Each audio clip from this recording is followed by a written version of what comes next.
সমূহ অসমবাসী ৰাইজলৈ নতুন বৰ্ষৰ আন্তৰিক শুভেচ্ছা জনাইছোঁ।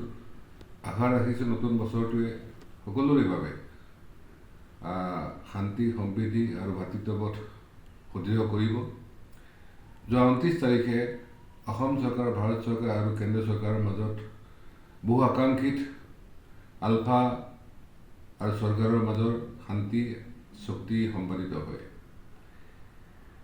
আশা কৰা হৈছে এই চুক্তিৰ জৰিয়তে বিগত বহুত বছৰ ধৰি, কেইবা দশক ধৰি যি হত্যা হিংসাময় এটা পৰিস্থিতি আছিল অসমত, তাৰ অন্ত পৰিব আৰু অসমবাসী ৰাইজৰ আকাংক্ষিত যি আৰ্থ ৰাজনৈতিক অধিকাৰ হওক, সামাজিক সুৰক্ষা হওক, এই গোটেইখিনি নিশ্চিত হ'ব। এই চুক্তিক লৈ যিখিনি কথা আলোচনা হৈছে, মই প্ৰথমতে চুক্তিৰ যি ক্ৰেডিট ভাৰত চৰকাৰ, অসম চৰকাৰ, বিশেষকৈ প্ৰধানমন্ত্ৰী ডাঙৰীয়া, গৃহমন্ত্ৰী ডাঙৰীয়া, অসম চৰকাৰ, মুখ্যমন্ত্ৰী ডাঙৰীয়া, আমি এই কৃতিত্বত তেওঁলোকে ভাগিদাৰ। দ্বিতীয়তে আলফা নেতাই ইতিমধ্যে কৈছে যে তেওঁলোকে যিখিনি কৰিব পাৰে সেইখিনিয়ে কৰিছে। অৰ্থাৎ এটা কথা নিশ্চিত হৈছে যে ভিক্ষা মগাৰ নিচিনা হৈছে, কোনো অধিকাৰৰ প্ৰশ্নত হয়তো বিশেষ তেনেকুৱা আলোচনা হোৱা নাই। আৰু এই আলোচনাটো 2 বছৰ আগতে শেষ হৈছিলে, কিন্তু হয়তো সময় আৰু তাৰ যিখিনি সঠিক হেৰিৰ কাৰণে এইটো ইমান দিনে ৰৈ আছিলে।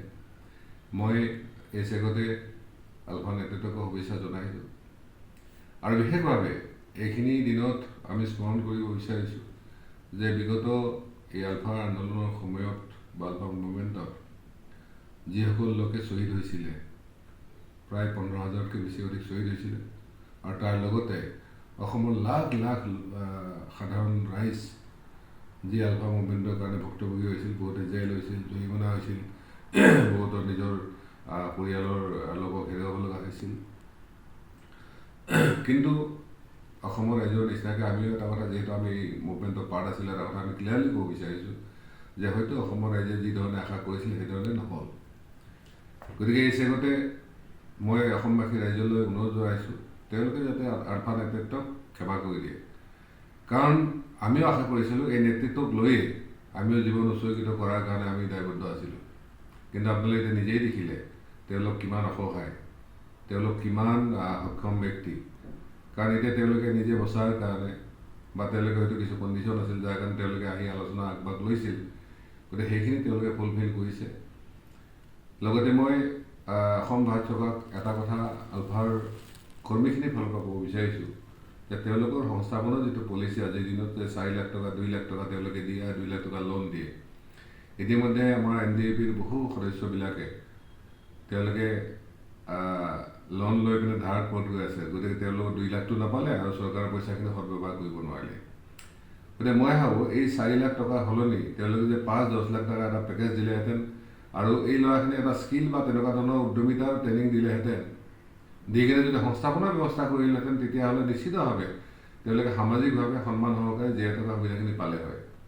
মই সেইকাৰণে ভাৰত চৰকাৰ, অসম চৰকাৰ আহ্বান জনাইছোঁ, কাৰণ আলফা নেতৃত্বৰ কৰ্মীখিনিৰ কাৰণে কোৱাৰ সৎ সাহস হিম্মতখিনি তেওঁলোকৰ নাই।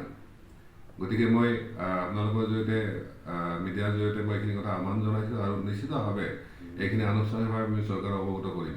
আৰু কেৱল আলফাৰ লগতে নহয়, সশস্ত্ৰ সংগ্ৰামত যিসকল কেডাৰ জড়িত আছিল তেওঁলোকৰ বিশেষকৈ সংস্থাপনৰ বিষয়টো, কাৰণ তেওঁলোকক মূল সুঁতিলৈ উভতাই অনাৰ লগতে তেওঁলোকক সামাজিকভাৱে তেওঁলোকক আত্মসন্মানভাৱে জীয়াই থকা যিহেতু ব্যৱস্থা কৰা দায়িত্ব চৰকাৰে লৈছে, গতিকে সেই দায়িত্ব যাতে সুচাৰুৰূপে পালন হয়, এই কথাটোৰ কাৰণে মই এই কথাখিনি আহ্বান জনাইছোঁ।